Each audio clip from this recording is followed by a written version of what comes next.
1, 2, 1, 2.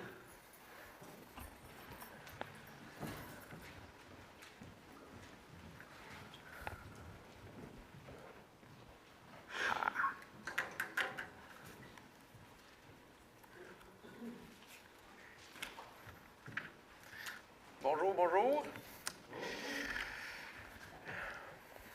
Bon. Ceux qui sont avec nous, qui étaient avec nous dans la dernière semaine, vous savez qu'on est dans une série sur les juges. Ce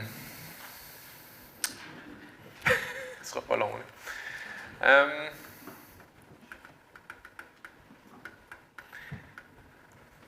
Ouais, s'il y a un mensonge qui est répandu un peu partout, c'est cette idée-là un peu fantasque selon laquelle la vie est belle et facile.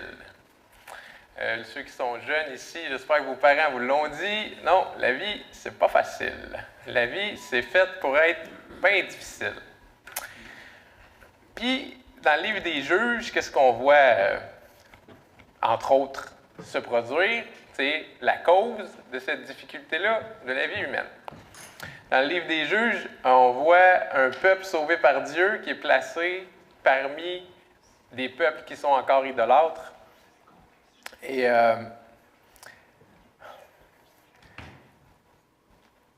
tu sais, si tu pues et tu es dans un endroit où ça pue, c'est pas super. Mais si tu sens bon et tu es dans un endroit qui pue, là, ça commence à être grave, ou l'inverse est aussi vrai. Ce que j'essaie de dire, c'est que si on était juste impur, entièrement impur, on serait dans notre élément ici-bas, puis on ne souffrirait pas. Puis, la source de la souffrance humaine vient du fait qu'on n'est pas complètement abattu dans l'impureté. Il y a une partie pure, une partie impure, et c'est ça qui fait qu'il y a une espèce de capacité de sentir l'odeur mauvaise de la corruption parmi nous. Parce que là, on est en train d'étudier un livre historique qui est quand même relativement vieux.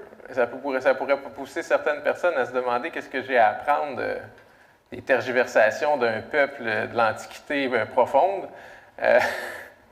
Et rassurez-vous, l'objectif de l'étude du livre des juges, je ne sais pas seulement pour les historiens en formation, là, par une espèce de curiosité antiquaire, mémoriser des faits historiques. Non, la parole de Dieu est vivante, puis ce qui est écrit dans les juges, bien, c'est pour vous et c'est pour moi. Et le mystère n'est pas si difficile que ça à expliquer. Comment qu'une œuvre si vieille peut nous parler à nous aujourd'hui? C'est simple. Bien, Dieu, c'est le même. Dieu n'a pas changé. Puis le péché, c'est le même. Le péché n'a pas changé dans toute l'inventivité machiavélique des êtres humains. Ils n'ont pas réussi à inventer des nouveaux péchés. Dieu est le même, le péché est le même. Fait que finalement, la lutte entre le péché et Dieu est encore la même. Donc, ce qu'on va voir se déployer chez Israël s'applique à nous, dans la mesure où Dieu fait avec Israël ce qu'il est en train de faire avec vous et moi. C'est-à-dire essayer de nous sanctifier, essayer de faire en sorte que le pur l'emporte sur l'impur. Ouais. Plus précisément, j'ai essayé de focusser, parce que c'est un long texte, fait que j'ai essayé de garder comme une ligne directrice. On ne va pas avoir une analyse exhaustive, ça va être vraiment trop long. Fait qu'on va essayer de se focusser sur le nom. On pourrait peut-être commencer avec ça. On va commencer avec ça, je pense. On va commencer avec le nom de Gédéon, le nouveau nom de Gédéon, qu'il n'y avait pas dans le chapitre 6, Jérubbaal. Ce que ça veut dire, c'est que Baal le combatte. Donc, c'est un peu un défi lancé à Baal. Si tu es vraiment un dieu, Baal, viens, attaque-moi. Moi, je vais te montrer que l'Éternel, c'est lui qui est souverain. Ça me faisait penser à Élie, quand il est devant les faux prophètes, puis qu'il lance un peu le même défi aux faux prophètes. Si votre Dieu, c'est le vrai Dieu, bien qu'il fasse descendre le feu du ciel. Mais là, l'histoire de Jérubbaal, ça va être un peu un défi que le péché va essayer de lancer à l'Éternel. C'est comme ça que je veux le présenter, du moins. Puis le péché, on va en regarder deux aspects, l'orgueil puis l'incrédulité. Ça va être, en quelque sorte, comment l'Éternel traite de ces deux péchés-là. Comment la sagesse de l'Éternel réussit à combattre la ruse de ces deux péchés-là. Bon. Excusez. Je pense que je vais prier, puis après on va commencer, OK? ça ne sera pas bien long. Éternel, j'élève ma voix avec mes frères et sœurs pour que tu nous aides à comprendre ta parole, pour que tu m'aides aussi à avoir de la suite dans les idées. Aide-moi à parler de façon claire. Aide-moi à mettre un frein sur ma bouche quand c'est le temps. Par ton esprit, essaie de faire descendre ta parole au fond du cœur de ceux qui vont l'entendre pour que leur cœur soit brisé, Seigneur, puis pour que tu puisses le reconstruire par ta grâce. Amen. Donc, Jérubbaal, que Baal lance un défi, que Baal le combatte. Vous vous souvenez, la semaine dernière, ce qu'on a vu, Gédéon a affligé l'idole de Baal qui était en Israël, il l'a détruite. Et là, Madian, qui est en train d'envahir Israël, je n'ai pas le goût de faire un gros topo, mais en gros, c'est toujours ça dans les Juges. Il y a un peuple qui vient attaquer Israël parce qu'Israël a abandonné l'Éternel. Gédéon est suscité comme juge, il va abattre l'idole de Baal qu'Israël adorait. Et là, Madian n'est pas content, il s'en vient à l'attaque avec son armée. C'est un peu ça le setup. Ouais, fait qu'on va lire le verset 1. Jérubbaal, qui est Gédéon, et tout le peuple qui était avec lui, se levèrent de bon matin et campèrent près de la source de Harod. Le camp de Madian était au nord de Gédéon, vers la colline de Morée, dans la vallée. Donc, Gédéon a été rempli de l'esprit, il a rassemblé les troupes d'Israël, puis là, il est prêt à aller combattre Madian et ses troupes. Et notre chapitre commence là. Donc, ça va pas... ça va bien, il y a de l'espoir. Il y a encore un juge en Israël, mais on va voir que c'est plus touché que ça. Si on n'est pas dans un film américain, la trame narrative va être un petit peu plus touffue. Donc, deuxième verset, on ne va pas perdre de temps parce que c'est ça, on va pas perdre de temps.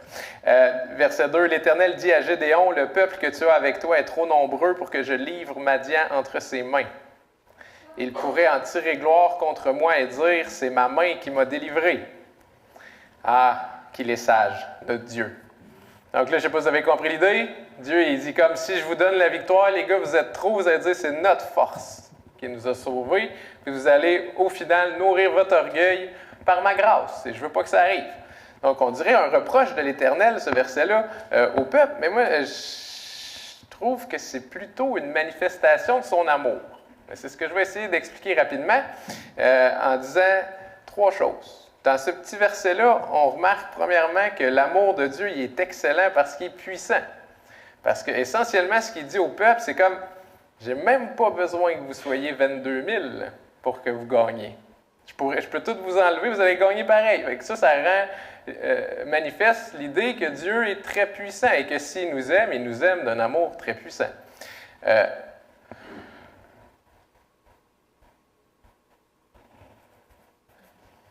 Ça suscite plein de questions, mais c'est pas grave. Passons au deuxième aspect de l'amour de l'Éternel qui est manifeste dans ce verset-là, c'est que l'amour de Dieu est non seulement puissant, mais il est effectif. Il ne fait pas juste promettre des trucs Dieu puis pas les accomplir. Hein? Il y a les babines qui suivent les bottines, ou il y a la puissance nécessaire pour que ces promesses soient remplies. Mais le point le plus important, qui est le plus clairement lié au verset qu'on vient de lire, c'est cette idée-là que l'amour de Dieu il est excellent, non seulement parce qu'il est puissant, effectif, mais parce qu'il est entier. Qu'est-ce que tu veux dire par là, Jacob? Bien, je ne sais pas si vous avez remarqué que dans le verset, Dieu il fait attention pas seulement aux circonstances extérieures de son peuple. Hein, il dit, je vais vous donner la victoire, mais il y a un problème qui est plus subtil que vous ne voyez probablement pas, c'est que votre ennemi il est dans vous-même. Votre vrai ennemi il est à l'intérieur de vous-même. Puis c'est la racine de péché qui est dans tous les êtres humains qui sont nés d'Adam depuis que le monde est monde. L'amour de Dieu, il est excellent parce qu'il est entier. Il va s'occuper des circonstances extérieures. Éventuellement, Madian va être battu, mais il fait descendre son amour jusqu'au tréfonds de notre personne parce qu'il sait très bien que ça ne sert à rien de laver quelqu'un qui va aller se retirer dans le trou de boîte après. Il faut attaquer le symptôme. Plutôt, il ne faut pas attaquer les symptômes, mais il faut aller à la source. Donc, Dieu, ce n'est pas un papa gâteau qui donne des choses à ses enfants pour les entourer de bénéfices extérieurs. Non, Dieu, c'est un papa sérieux qui essaie de rentrer ça c'est mal dit, mais qui essaie de corriger son fils dans son intériorité même. L'amour de Dieu est excellent parce qu'il est entier, il nous aime au complet. Il ne fait pas juste se débarrasser de nous, en nous donnant ce qu'on veut. Voilà la petite déduction que j'ai tirée de ce verset-là. L'amour de Dieu est excellent. Il nous aime. Il fait attention à notre cœur qui est le centre de notre vie. Passons au verset 3.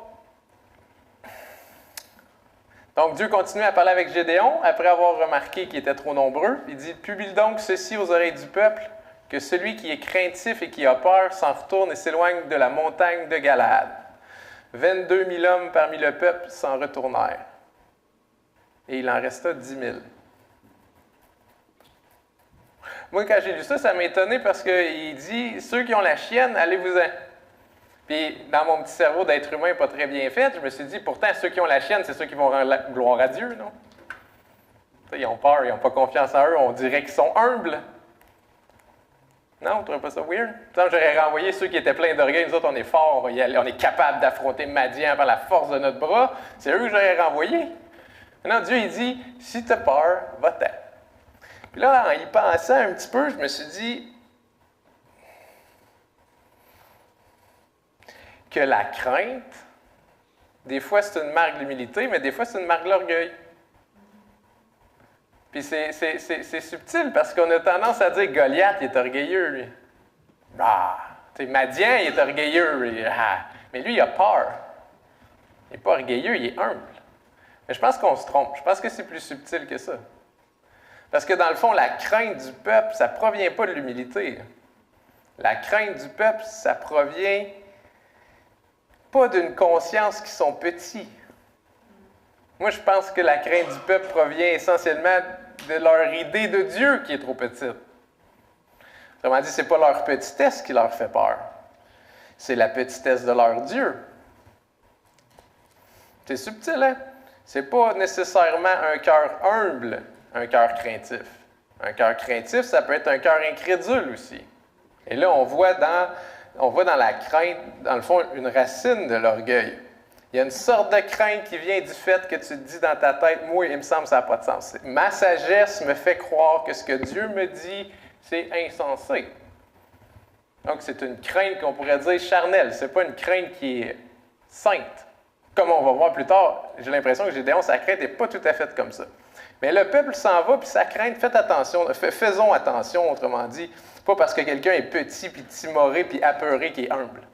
Cette petitesse-là peut être le fruit de l'orgueil, de l'incrédulité, puis d'une incapacité de faire confiance à Dieu. Donc, le peuple, il était 32 000, ils sont rendus 10 000. Puis là, Dieu leur laisse le choix. Si vous voulez partir, allez-vous-en. Très, très, très apprécié, j'imagine, du peuple. Ils pouvaient être incrédules en suivant le commandement de Dieu. Mais au-delà de cette petite réflexion-là sur la crainte, le deuxième point intéressant, c'est que les 22 000 qui sont partis, ils vont avoir les bénéfices de la victoire. Comme vous puis moi, dans le fond. On ne préférerait pas penser qu'on est dans les 300 qui vont aller se battre. Celui qui s'est battu, c'est Jésus. Donc, les 22 000, on a tendance à les mépriser. Puis là, c'est l'orgueil dans notre cœur qui parle. Ils ne font pas confiance à Dieu. Mais ils vont avoir les bénéfices de la victoire. Fait qu'on est plutôt du côté de ceux qui foutent le camp. Là. Puis, la victoire de Christ rejaillit sur nous, comme la victoire des 300 puis Gédéon va rejaillir sur les 22 000 aussi. Ils vont avoir les bénéfices. Je pense que c'était deux déductions légitimes qu'on pouvait faire de ce petit passage-là. Puis, tranquillement, pas vite, je me rends compte, c'est ce que j'ai fait avec tous les versets. J'ai lu le verset, puis je me suis dit, qu'est-ce qu'on peut dire de Dieu ou du péché à chacun des versets? Comme ça m'a évité de faire une prêche historique sur Gédéon. Donc, allons-y avec le 4e verset. Là, il y a 3 déductions. 3 choses qu'on peut dire sur Dieu ou le péché en lisant le verset. L'Éternel dit à Gédéon, une fois que les 22 000 sont partis, le peuple est encore trop nombreux. Fais-les descendre vers l'eau, et là, je t'en ferai le triage. Celui dont je te dirai que celui-ci aille avec toi, il ira avec toi, et celui dont je dirai que celui-ci n'aille pas avec toi, n'ira pas avec toi. 3 déductions. La première déduction, c'est qu'on voit que Dieu, il s'acharne. Tu sais, il a dit, les gars, ma victoire va nourrir votre orgueil, faites ceci. Puis là, ils le font, puis là, Dieu est là encore, il dit, non, ça ne marche pas encore. Et il va falloir continuer. Autrement dit, l'amour de Dieu est tenace. Dieu, il va aller jusqu'au bout du processus, et puis il va le purger, l'abcès. Autrement dit, Dieu n'est pas payé à l'heure. Dieu est payé au contrat. Il va finir la job. Puis ça, moi, je trouve que c'est un sujet de réjouissance.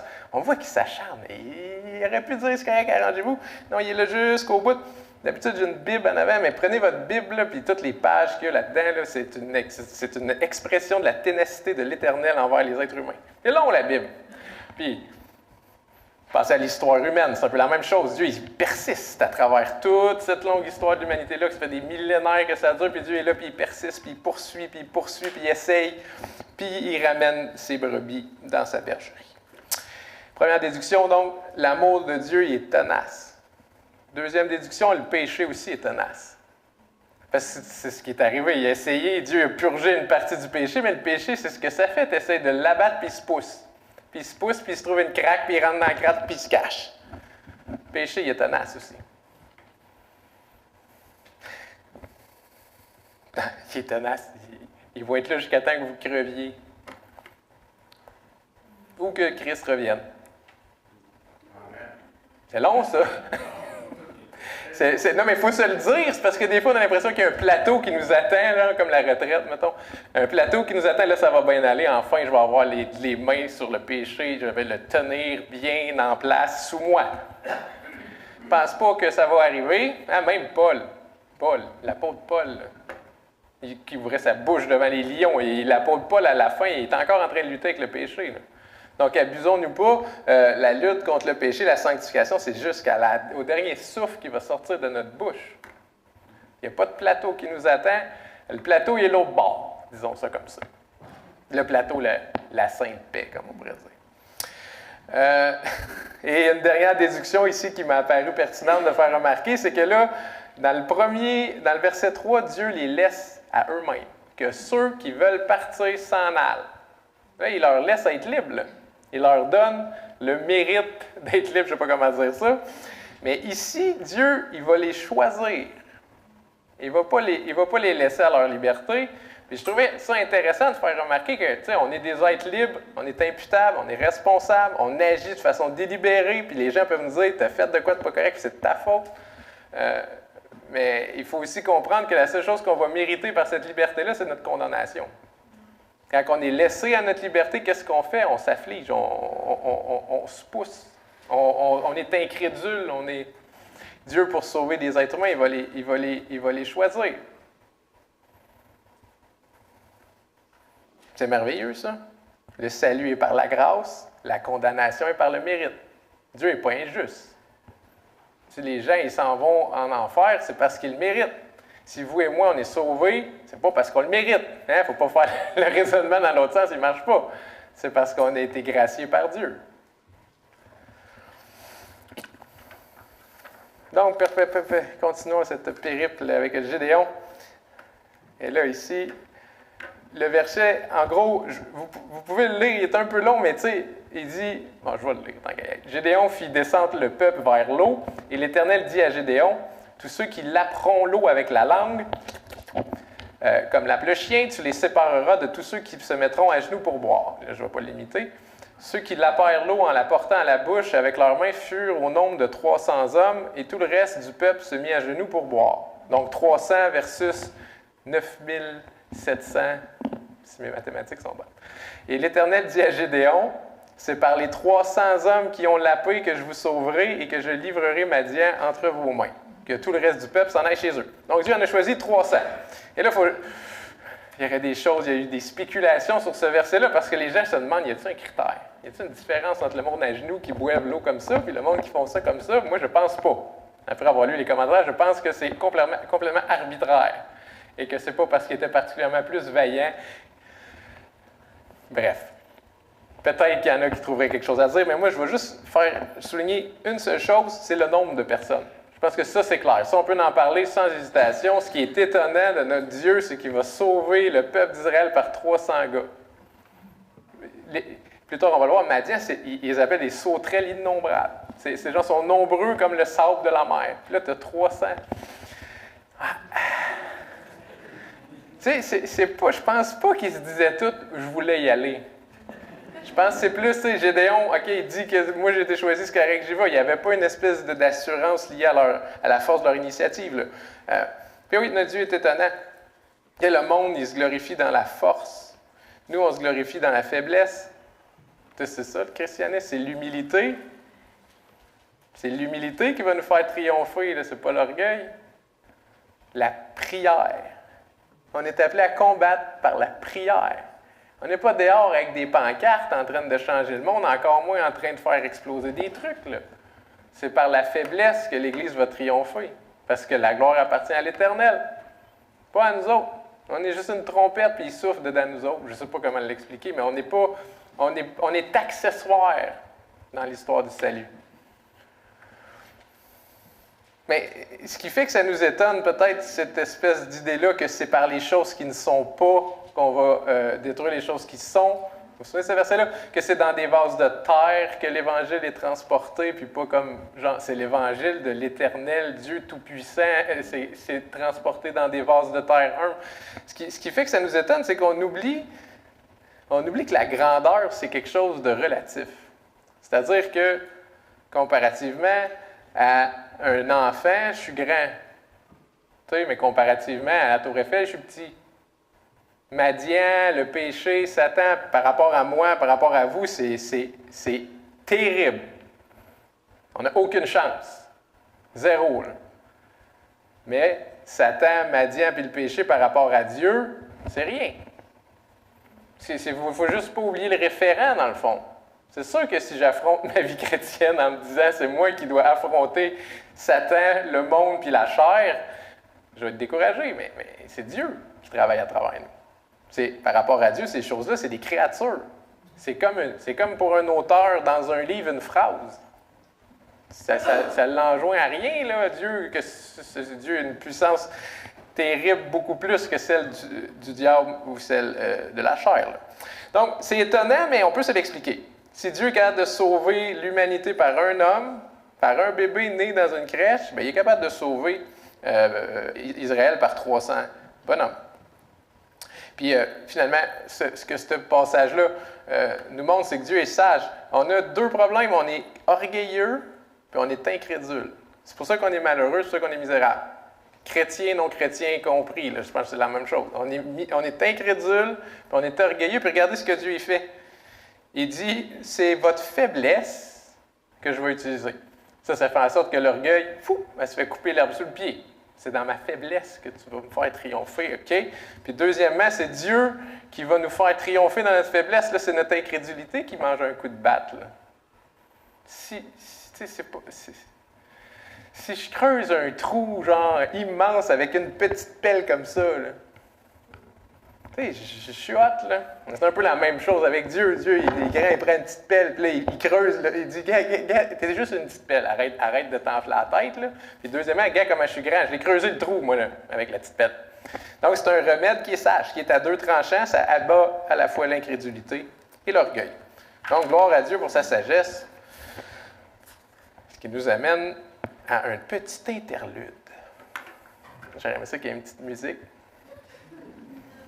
J'avais pas grand-chose à dire de ce verset-là. On va le lire, puis après ça, on va voir ce que j'ai trouvé à dire. Là. On prit les vivres du peuple et ses trompettes, les 300, dans le fond, ils pognent les vivres, les trompettes. Puis Gédéon renvoya tous les hommes d'Israël, chacun dans sa tente, et il retint les 300 hommes.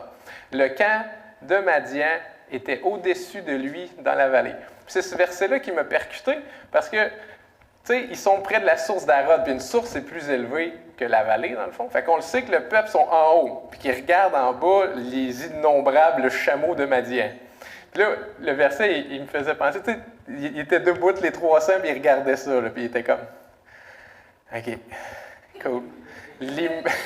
Ça a fait naître dans ma tête l'immensité de l'ennemi qu'il y avait devant eux. Là. Puis là, vous puis moi, c'est les dominations puis les princes de ce monde qui sont nos ennemis. Ça aussi, on devrait, dans le fond, faire l'exercice de penser puis être dessus de la canne et dire c'est ça, là, c'est ça le but de ma vie, là, c'est ce combat-là dans lequel que tu m'envoies. Je veux dire, ces anges-là déchus, ils dorment pas, là. Ils sont immortels, là. Ils sont là depuis le début à nous regarder faire. Ils savent ils sont wise, là. Puis moi, il faut que j'aille me battre. J'ai une indigestion, puis je deviens de mauvaise humeur, puis il faut que je m'oppose aux princes et aux dominations de ce monde. Je veux dire, il n'y a rien là, ce que Gédéon fait. Là. 300 gars contre Madian, c'est bien plus impressionnant ce que nous, on est appelés à faire. C'est dans les cieux qu'on est en train d'avoir un effet. Là. Bref, l'ennemi est immense. On est très petit. Je trouve que ça pète. Je trouve que c'est glorieux. Je trouve que ce que les jeunes cherchent dans les jeux vidéo, là, une espèce de vie épique, là, c'est la vraie vie qui est épique, de même. Voilà, c'était la fin de l'interlude. Le peuple a été préparé, dans le fond, par les deux interventions de Dieu. Là, le peuple s'est fait émonder, c'est le mot que je cherchais. Dans les prochains versets, là, c'est Gédéon qui va être préparé. Puis vous allez voir, on va apprendre d'autres choses sur la manière dont Dieu lance un défi au péché. Je vais lire le petit passage. Là. L'Éternel dit à Gédéon pendant la nuit, « Lève-toi, descends au camp, car je l'ai livré entre tes mains. Si tu crains de descendre, c'est ça qui est important selon moi, descends-y avec Pura, ton serviteur. Ton serviteur, c'est celui qui portait ses armes et son armure. Tu écouteras ce qu'ils diront, et après cela, tes mains seront fortifiées. Descends donc au camp. Il descendit avec Pura, son serviteur, jusqu'aux avant-postes du camp. Madian, Amalek et tous les fils de l'Orient étaient répandus dans la vallée comme une multitude de sauterelles, et leurs chameaux étaient innombrables, comme le sable qui est sur le bord de la mer. Donc, Gédéon, il craint. Mais je pense que c'est une question rhétorique, c'est-à-dire que là, Dieu, il voit Gédéon et dit, là, t'as la chienne, mais il ne condamne pas. Et je pense que ça va nous permettre de faire une nuance, parce que j'ai dit tantôt que la crainte, ça peut provenir de l'incrédulité et de l'orgueil, mais là, il ne faudrait pas aller dans l'autre extrême et dire celui qui est spirituel, c'est celui qui est un esprit de bravade. Celui qui, dans le fond, moi, j'ai pas peur, Satan. Celui qui a trop de confiance. Ce serait comme l'autre extrême, j'ai l'impression qu'il faut apprendre à éviter. Il y a un proverbe qui dit « L'insensé est arrogant et plein de sécurité ». Puis ce courage-là, insensé, ce n'est pas le propre, je pense, d'un chrétien. Un courage idiot, ça existe, on appelle ça la témérité. Il y a un mot en français pour ça. Ce n'est pas une vertu toujours d'avoir de la drive. Quand ce n'est pas associé à un esprit qui réfléchit, ta drive, c'est de la folie. Puis Gédéon, il n'est pas naïf, parce que dans le chapitre 6, vous vous souvenez qu'est-ce qu'il dit à l'ange de l'Éternel? Il dit, mais j'étais un ticoun, dans une famille de ticounes, puis tu veux, j'ai attaqué Madian. Tu sais, il n'est pas naïf, Gédéon, il est conscient qu'il est faible, il est conscient qu'il ne vaut rien, là. Puis dans le chapitre 7, c'est probablement pas sa petitesse que l'immensité de Madian qui fait comme, OK, je comprends, l'Éternel est avec nous, mais quand même. Donc, la crainte charnelle, c'est un extrême, les 22 000 au début, mais là, il ne faut pas aller dans on pourrait appeler ça le courage charnel, c'est pas la réponse. Il va falloir trouver le sweet spot au milieu. Donc, la crainte spirituelle, c'est pas une foi aveugle. On n'est pas appelé à avoir une foi aveugle. Pas que Dieu n'en est pas digne. On peut avoir une foi aveugle en Dieu. Dieu est assez fort, c'est juste c'est nous qui n'est pas digne d'avoir une foi aveugle en Dieu. Parce que notre misère, il faut l'avoir, parce que sinon, on va tordre le sens de la victoire que l'Éternel nous donne. Notre foi n'est pas aveugle. On n'est pas appelé à être naïf, là. C'est pas ça le christianisme. On n'est pas des calinours qui font juste dire ça va bien aller tout le temps. C'est vraiment pas ça l'idée, j'ai l'impression. La crainte spirituelle, ça existe. Puis c'est pas le courage absurde ni la crainte incrédule. Alors on va faire un peu de chemin sur cette idée-là qu'il y a une crainte que le chrétien doit avoir. Mais juste avant, on va remarquer quelque chose d'intéressant, c'est que là, Dieu, il prend les devants sur la crainte de Gédéon. Tu sais, c'est Gédéon qui avait exprimé ses doutes avec la toison puis le sacrifice, ceux qui se rappellent la semaine passée. Mais là, Dieu, il est tellement doux avec ses brebis qu'il dit, gars, si tu as peur, fais ça. Il nous prend sous son aile. Puis là, qu'est-ce qu'il va proposer à Gédéon? C'est genre, c'est simple, prends ta crainte, puis dans le fond, aie le plus peur possible. Au sens où sois raisonnable. Analyse ce qui est en train de se produire pour que ta crainte devienne tellement grande qu'elle puisse enfin rendre manifeste l'excellence de ma force. Puis je pense que là, dans l'épisode qui va suivre, Dieu va manifester sa force pour que Gédéon fasse, même si je suis honnête avec moi-même et que je suis réaliste, la force de Dieu est tellement grande que je peux rester debout. Pas obligé. Je peux rester debout. Ça ne sera pas tout à fait ça la conclusion, là. Ceux qui connaissent la suite, mais suivons. Essayons de regarder qu'est-ce que Dieu va faire pour que Gédéon puisse gérer sa crainte. Donc, on va lire le petit passage. Gédéon arriva, et voici un homme racontait à son camarade un songe. Le pédagogue en moi ne sait pas s'il doit continuer. On va commencer par ça. Et voici un homme racontait à son camarade... Non, on va le lire au complet, je m'excuse. Racontait à son camarade un songe. Il disait, j'ai eu un songe et voici un gâteau de pain d'orge roulait dans le camp de Madian. Il est venu heurter jusqu'à la tente et elle est tombée. Il l'a retournée sans dessus-dessous et elle a été renversée. Son camarade répondit et dit, ce n'est pas autre chose que l'épée de Gédéon, fils de Joas, homme d'Israël. Dieu a livré entre ses mains Madian et tout le camp. Donc, il y a plein de petits détails qui nous font connaître à quel point l'Éternel est puissant dans cette histoire-là, puis on va les faire sortir, peut-être pas toutes, mais une couple en tout cas. Le premier, c'est bien entendu le timing. Gédéon, il descend la nuit dans le camp, il arrive, pouf, puis là, il écoute quelqu'un parler, il entend quelqu'un raconter un songe. Timing, pas pire. Il fallait qu'il arrive là au bon moment. Donc, la force de l'Éternel est excellente parce que son timing est parfait pour la simple et bonne raison qu'il n'est pas dans le temps, l'Éternel. L'Éternel est hors du temps. Le temps, c'est rien pour lui. Bon, rappelez-vous Ézéchias, quand il fait reculer le soleil. Ou Josué, quand pendant la bataille, il fait le soleil arrête. Dieu, il n'y a rien qui... Le timing, il va toujours être parfait. C'est simple. Il faut être patient, c'est ça l'idée. Il faut que le socle de ta patience, c'est cette idée-là que l'Éternel n'est pas dans le temps. Un coup que tu as compris ça, ce n'est pas ta propre sagesse qui établit dans quelle mesure tu dois être patient. C'est les attributs de Dieu qui deviennent le critère. Le deuxième petit bout de l'histoire qui nous raconte quelque chose sur la force de l'Éternel, c'est le gars de Madian, là, il dit « J'ai eu un songe ». Et là, il raconte son songe. Et là, c'est assez simple. Dieu, il a tellement de force qu'il peut non seulement voir ce qu'il y a dans votre tête présentement, là, tout le monde que je parle, qui m'a regardé à gauche. Moi, je ne sais pas, j'essaye de savoir. Je regarde les expressions faciales, qu'est-ce qu'ils pensent. Dieu, il voit. Là, la vision qu'il a de ce qui se passe présentement, soyez charitable et imaginez-la. Là. Toutes les pensées, tous les mouvements subtils de votre cœur, c'est manifeste devant ses yeux. Mais là, non seulement il voit dans notre cœur, mais il est capable d'agir dans notre cœur et de susciter un songe à quelqu'un. Ça, c'est tough, là. Ben, j'imagine, en fait. Je sais pas, mais il faut que tu aies tu sois capable d'aller susciter un rêve à quelqu'un. Ça, c'est la portée de la force de l'Éternel qui est excellente, dans ce cas-là. La première, c'était son timing. La deuxième, c'est sa portée. La troisième, c'est quoi cette affaire-là de gâteau? C'est comme un gâteau de pain d'orge, OK? Mais tu sais, il ridiculise Madian.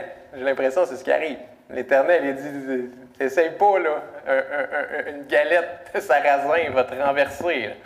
Là, puis il y a un verset qui dit dans le psaume 2, celui qui siège dans les cieux rit, le Seigneur se moque d'eux. Je pense que c'est ce qui est en train de se produire. Là. C'est un peu la grandeur de sa force lui permet de ridiculiser son ennemi. Bon.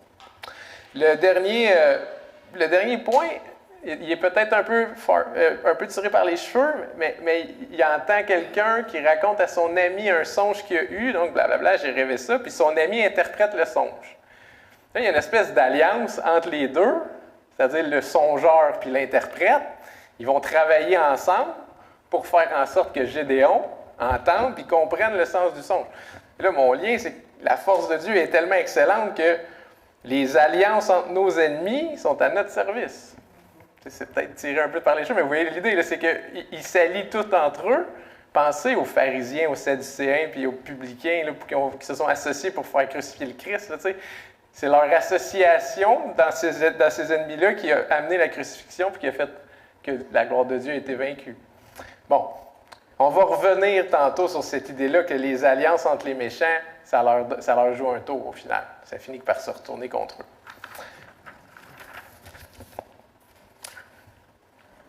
Bon, la crainte charnelle dont on parlait, on a enfin la solution. S'il faut être réaliste, puis si nos ennemis sont terribles, comment on fait pour rester debout? Bien, c'est simple, il faut que tu sois à genoux. Lorsque Gédéon eut entendu le récit du songe et son explication, il se prosterna. Il revint au camp d'Israël et dit, « Levez-vous, l'Éternel a livré entre vos mains le camp de Madian. » C'est où qu'il se prosterne? Dans le camp de Madian.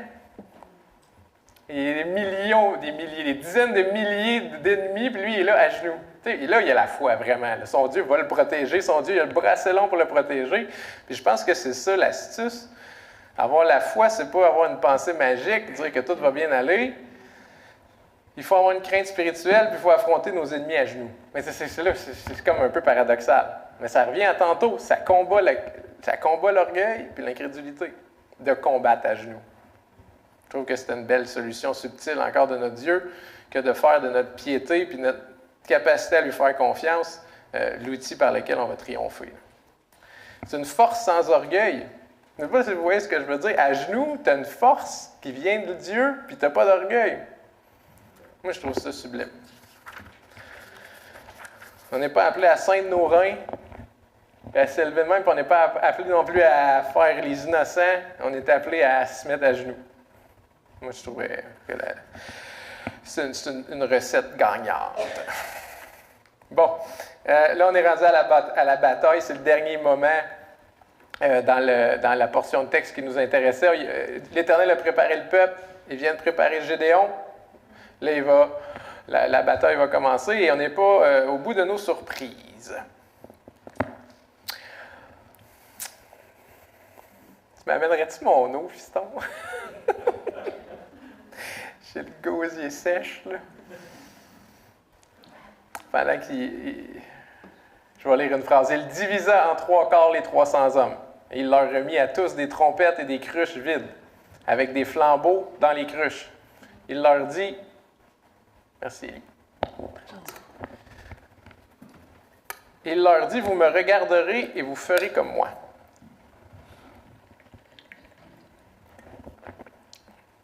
Dès que j'aborderai le camp, vous ferez ce que je ferai, et quand je sonnerai de la trompette, moi et tous ceux qui sonneront avec moi, vous sonnerez aussi de la trompette tout autour du camp, et vous direz pour l'Éternel et pour Gédéon. Gédéon et les 100 hommes qui étaient avec lui arrivèrent aux abords du camp, au commencement de la veille du milieu. Donc là, il doit être quoi, à minuit, 3 heures du matin, c'est la nuit. Bref, je n'arrive pas à savoir exactement, mais ça doit être la nuit. Comme on venait de placer les gardes.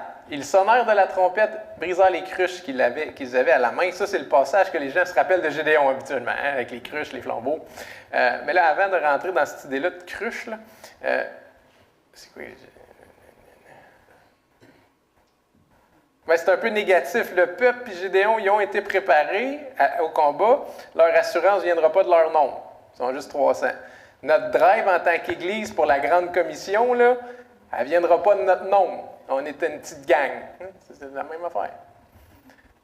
Sinon, on s'enorgueillerait. Regardez notre méga church. Nous autres, ça marche notre affaire. Notre force serait dans notre nombre. Mais le peuple dirait non. C'est 300 ticounes. Après ça ne peut pas venir de leur initiative, leur assurance. Là, parce qu'ils ont été choisis. Comme je vous dis, dans les 300 qui ont été choisis, je ne pense pas qu'ils étaient tous genre, oh, on va y aller se battre pour l'État. Je pense qu'ils ont été surpris en partie. Finalement, ils ne pourront pas s'enorgueillir de l'excellence de leur chef, parce que leur chef, en gros, c'est un gâteau à genoux. Puis là, le peuple il est prêt à aller se battre pour pas que la victoire nourrisse l'orgueil. Du moins, c'est ce qu'on pense rendu là. Parce qu'il reste un dernier problème. Une dernière manière que le péché va réussir à parasiter l'œuvre de Dieu pour essayer de se nourrir. Puis ça a le rapport avec ce cirque-là qu'on vient de lire. C'est-à-dire la bataille. Les 3 quarts sonnèrent de la trompette et brisèrent les cruches. Ils saisirent de la main gauche les flambeaux et de la main droite les trompettes pour sonner. Et ils s'écrièrent, « Épée pour l'Éternel et pour Gédéon. » Ils restèrent chacun à sa place autour du camp, et tout le camp se met à courir, à pousser des cris, à prendre la fuite. C'est surprenant comme tactique militaire, là, tu sais. Tu fais juste jouer de la trompette. Puis je pense que c'est pas si dur que ça comprendre pourquoi Dieu les fait se battre avec une cruche puis un flambeau. C'est parce que, je ne sais pas si vous vous rappelez, le roi, c'est-tu Cyrus? Il me semble qu'il y a un passage dans l'Ancien Testament où on voit que, moi je suis mieux de ne pas référer aux Écritures sans verset, fait à la place je vais essayer de donner le principe, on peut envisager que la hache s'enorgueillisse de son ouvrage, alors que sa force provient de celui qui la manie. C'est sûr que c'est à quelque part d'un prophète.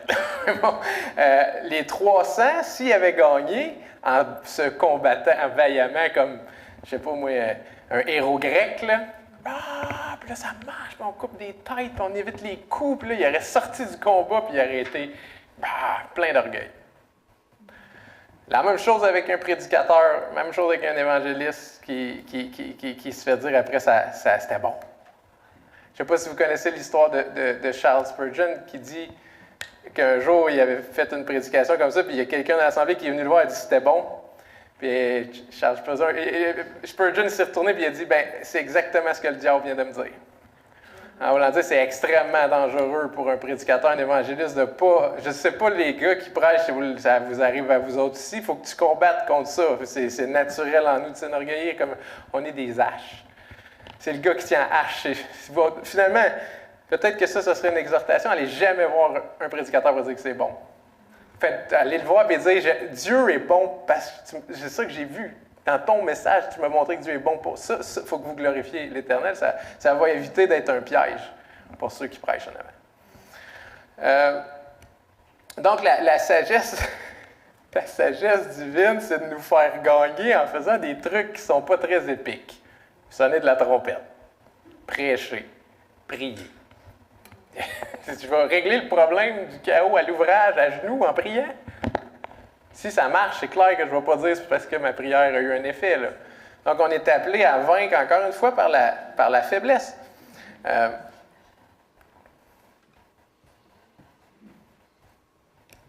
La folie de la prédication. Vous vous souvenez, Paul, dans l'Épître aux Corinthiens, on ne vous a pas prêché par les mots de la sagesse humaine, mais par la folie de la prédication. On a juste annoncé l'humanité est condamnée, puis Dieu est juste, mais Dieu, il vous aime. Il va payer à votre place. C'est ça qu'il faut raconter à des hommes et à des femmes dont le cœur est mort. Puis c'est censé produire son effet puis les amener à être réconciliés avec Dieu. C'est pas... Moi, l'apologétique, j'ai bien de la misère. On va faire une série de syllogistes, là, puis ça va vous amener à comprendre que Dieu est ici, que vous êtes ici. Non, c'est la folie de la prédication. La parole de Dieu, l'Évangile, c'est la puissance de Dieu. Il faut juste le dire. Arrêtons d'essayer de prouver que Dieu existe. Ça n'a pas de portée, ça. L'esprit rebelle, il n'y en a rien à cirer de ton syllogisme. Proclamons l'Évangile, même si ça a de l'air faible, c'est la même chose que jouer de la trompette. Le camp il est parti en cohue après, puis ça leur a donné la victoire. L'autre extrême, ce serait de dire je suis juste une trompette, fait que je vais m'asseoir et je ne ferai rien. Ça, c'est l'autre danger que le texte nous empêche d'entrer dedans. Parce que Gédéon, je ne sais pas si vous remarquez, il est 300, il dilue ses troupes. Il dit vous allez faire le tour. Il est gros le camp, là. Il dilue ses troupes, après ça, c'est la nuit. Vous allez faire de la lumière et du bruit. Dans la nuit. Fait que, de dire qu'on est juste une hache que Dieu manie, ce n'est pas un prétexte pour s'asseoir et rien faire. Au contraire, Gédéon, il y a eu de la drive quand même. Paul, c'est la même chose. Le chrétien, il n'est pas appelé juste à rien faire parce que la grâce, rappelez-vous, dans Romains 6, 11, il me semble, c'est...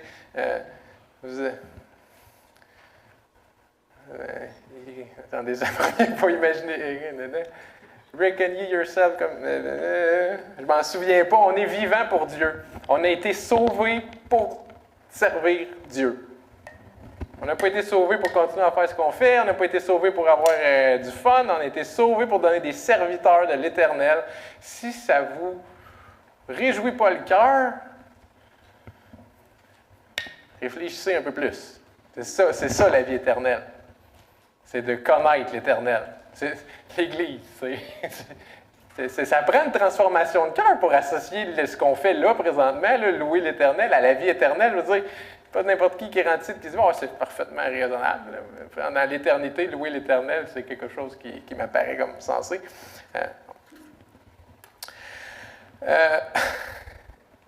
C'est pas clair mon point, je suis en train de perdre mon fil. Je voulais juste dire qu'on n'est pas appelé à manquer de zèle parce qu'on est juste une trompette. Au contraire, celui qui nous souffle dedans est digne qu'on donne tous les efforts qu'on a à donner. On est appelé à donner notre vie pour Dieu. Puis le dernier petit bout, que j'ai souligné, ça m'a percuté, c'est que là, ils ont joué la trompette, le chaos s'est installé dans le camp de Madian, puis là, je les imagine debout à ne pas bouger de même, avec le chaos autour, puis là, ils les regardent. Puis je trouve qu'il y a une belle leçon ici. Tu sais, il aurait pu continuer, puis c'est le chaos, on va essayer de les abattre un à un. Et là, il laisse Dieu travailler. Puis je pense que le juste milieu, le chrétien, il est appelé à avoir du zèle en obéissant. Puis après, il faut qu'il laisse Dieu travailler. Il faut qu'il reste en place. Ce qui est difficile, c'est de trouver jusqu'où avancer. Là.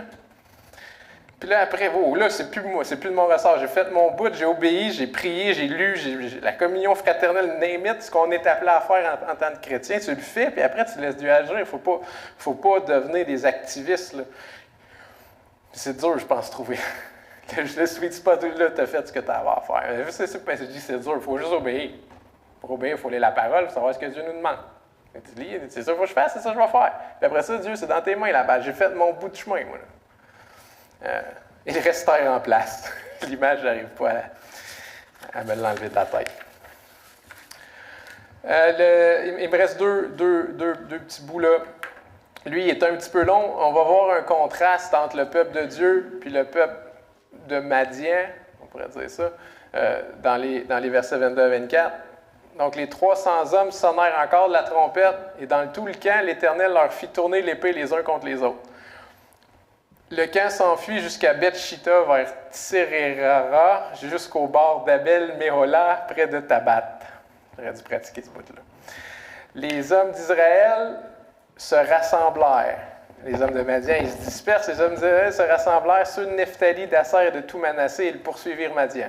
Gédéon envoya des messagers dans toute la montagne d'Éphraïm, qui est au sud, là, dire « Descendez à la rencontre de Madian et coupez-leur le passage des eaux jusqu'à Beth-Bara et celui du Jourdain. » Tous les hommes d'Éphraïm se rassemblèrent et ils s'emparèrent du passage des eaux jusqu'à Beth-Bara et de celui du Jourdain. Bon, OK.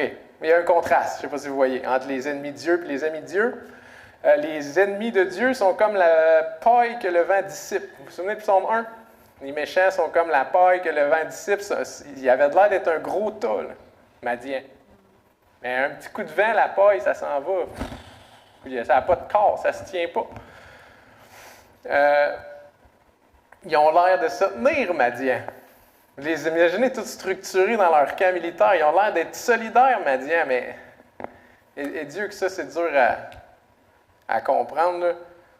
Si Dieu enlève sa grâce, on s'entretue, tout le monde ici. Là. C'est clair, ça, dans vos esprits. On n'est pas fin avec notre prochain. En nous-mêmes, si on est fin, c'est parce que Dieu il a mis sa grâce sur nous puis il retient le péché depuis que l'histoire est histoire. C'est pour ça qu'on a de la misère à comprendre comment nos proches peuvent mourir et être condamnés. C'est parce que nous, on les voit tels qu'ils sont retenus par la grâce de Dieu. Mais si Dieu il nous laisse aller, là, il faut arrêter de croire qu'on est des petits gentils. Là. On déteste notre femme, on déteste nos enfants. Soyez honnêtes, ça vous est déjà arrivé. Dans le tréfonds de votre cœur, il y a eu des pensées que s'ils étaient montrés au grand jour, là, je dis fond. Mais là, Dieu, il retire. C'est ce qui arrive dans le camp. Dieu, il retire et il dit, regarde, je vais vous laisser agir par votre libre arbitre, Madian et compagnie. Là, puis regardez qu'est-ce que ça donne. Ça donne le meurtre. Comme Caïn et Abel. C'est ça que ça fait, le péché. Puis, je sais pas si... Moi, je trouve que c'est quand même spécial. Là. Parce que les gens ils pensent que c'est des bonnes personnes à cause de la grâce de Dieu. Mais ils ne voient pas la grâce de Dieu. C'est terrible, l'humanité. Bon. Finalement, la dernière chose concernant Madian, c'est pas clair, là, parce qu'on n'a pas les cartes, mais quand on regarde les cartes, on se rend compte que Madian il fuit en s'enfonçant dans Israël. Au lieu de fuir et de retourner dans sa terre, Madian est en train de fuir puis il s'enfonce de plus en plus dans Israël. C'est pour ça qu'Éphraïm va être capable de monter puis de le prendre en sandwich puis de l'abattre. Autrement dit, le péché, ça engendre la folie. C'est ce que je voulais dire par rapport à ça. Tandis qu'Israël est comme un arbre planté près des ruisseaux, dont les feuilles ne flétrissent point et dont les porte ses fruits en sa saison. Je ne me souviens pas exactement du psaume, là, mais on voit qu'Israël, il coopère, sont coordonnés, il écoute. Gédéon, faites comme moi. Mais là, nous autres, c'est simple, il faut faire comme Christ. Il faut aimer nos ennemis, il faut pardonner, ça va bien aller. Là, je peux le dire, parce que là, je suis Christ. C'est pas si mystérieux que ça. Obéissons à ce que Christ a dit, puis l'Église va être unie. Contrairement à Madian. J'espère que ça ne vous met pas mal à l'aise, l'espèce de va-et-vient que je fais entre Madian et le péché, là, parce que moi, dans ma tête, c'est une évidence, puis j'ai un peu parlé de ça au début, mais c'est toujours la même chose. Le péché, c'est la même chose. Que ce soit en Madian ou dans mon cœur, c'est la même chose, le péché. Il nous reste juste le dernier petit bout de texte qui va nous donner une dernière leçon après ma gorgée d'eau.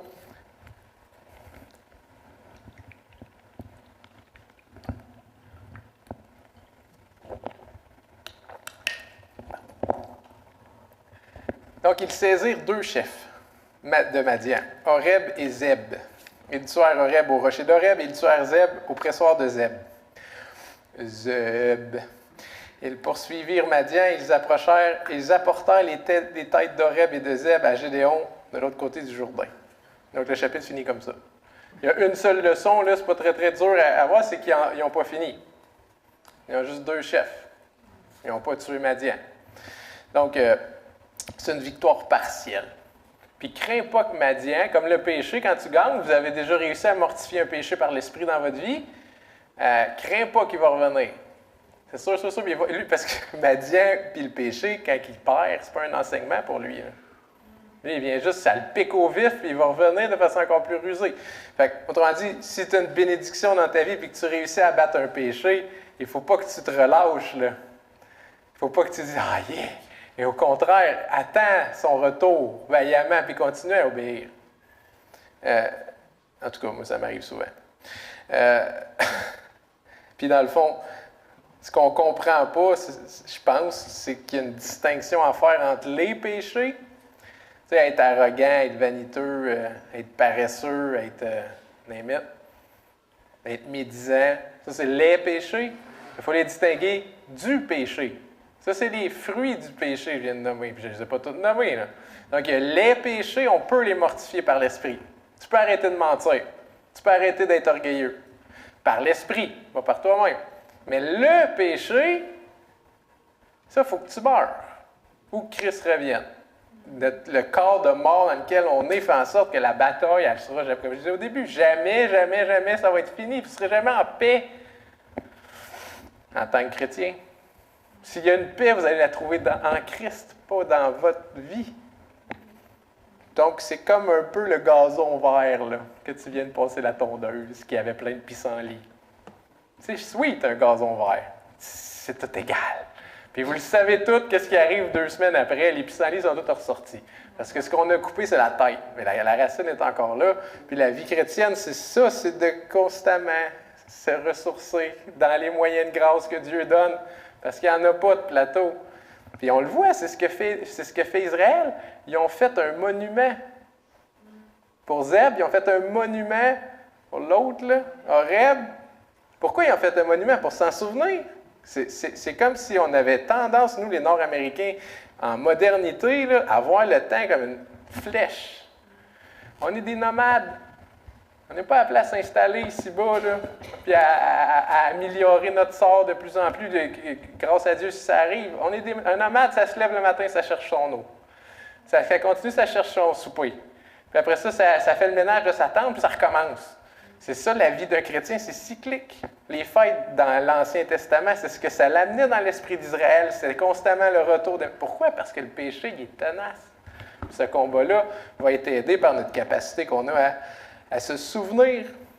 Pour ça, il faut lire la parole tout le temps. Il n'y a pas un moment où là, tu dis, bon, je l'ai assez lu, là. C'est correct. Je l'ai assez... Non. Tout le temps. Jusqu'à temps que tu meurs. Ou que Christ revienne. Non seulement il y a un monument, mais dans le psaume 83, il en parle. Il y a un psaume dans lequel il mentionne Zeb et Oreb. C'était vraiment dans la manière qu'avait Israël d'affronter ce péché-là, de vivre de façon cyclique, puis de revenir à tous les jours, puis de répéter la prière. Puis c'est le truc, puis dans le fond, c'est un peu ridicule mon truc, mais je pense que je vais vous laisser avec ça. Tu sais, quand vous roulez en char, là, sûrement que quelqu'un a déjà utilisé cette image-là, il est écrit « Je me souviens ». Mais ça va être ça, la bénédiction. Souvenez-vous. Souvenez-vous d'où vous étiez, où ce que vous êtes rendu. Souvenez-vous ce qu'il y a dans les Écritures, ce que Dieu a fait. Souvenez-vous. C'est une joie de se souvenir de ça. Puis c'est en même temps une exhortation. Souvenez-vous. Souvenez-vous. À chaque fois que je vais avoir un char cette semaine, je vais essayer de le faire. Je vais me souvenir comme une joie, une bénédiction, puis je vais me souvenir comme un travail que j'ai à faire. Il ne faut pas que j'oublie parce que le péché, il est zélé et il ne prendra jamais de break. Vous ne trouvez pas que c'est épique, la vie chrétienne? La gloire soit à l'Éternel. Amen.